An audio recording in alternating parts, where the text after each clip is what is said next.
Many patients from Winchester who are seriously or terminally ill are either sent to hospices in Andover, Southampton and Basingstoke, or they remain in the Royal Hampshire County Hospital unable to receive the end-of-life care that is required. However, there are people in Winchester who are looking to open a palliative care unit on site, which would help patients and their families within the area. End-of-life care, the government papers talk about it being everybody's business, everyone's business. We're all affected by it. But there's also the whole journey of somebody who has a life-limiting disease.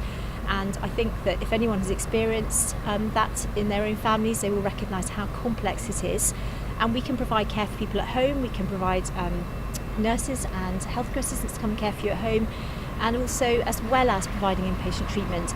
And it just saves long journeys when you just don't need it. But things are changing at the hospital. They have found a building that can be refurbished and used as a hospice. And providing palliative care is something that Maddie has been passionate about for the past 15 years. She believes that it's very important for people to be cared for in the correct environment. I think one of the difficulties is if somebody wants to have their last few days in a hospice, or that they need any complex symptom management at any point, we can refer them to local hospices.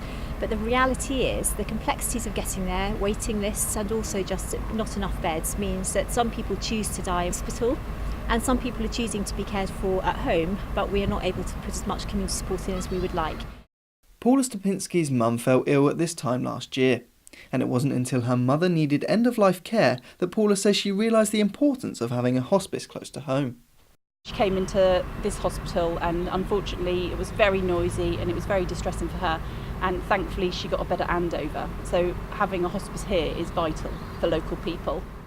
Despite knowing it was the right decision for her mum to get the correct care in Andover, the distance between them highlighted the issues and the desperate need for a hospice in Winchester. It was a difficult decision for us as a family because obviously we wanted mum local.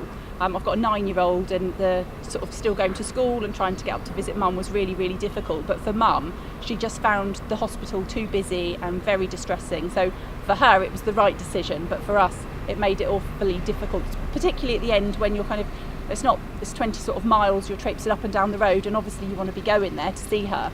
But actually, it adds a lot of stress at an unnecessary time.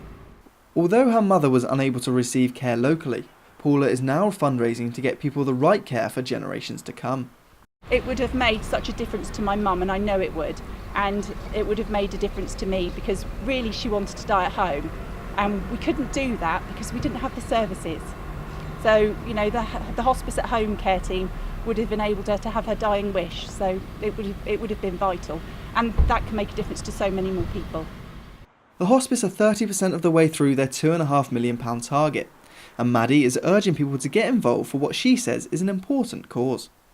There are lots of ways in which you can help us. It could be giving up 1 cup of coffee a week, it could be running a marathon, it could be doing a sponsored event, or it could be that actually you're thinking about how you want to spend your money after you have died. It could be we think about legacies. There's all sorts of ways to give. Winchester Hospital believe a hospice will change lives for people in the city, but the fundraising is going to be a difficult challenge. Jack Deery, That's TV.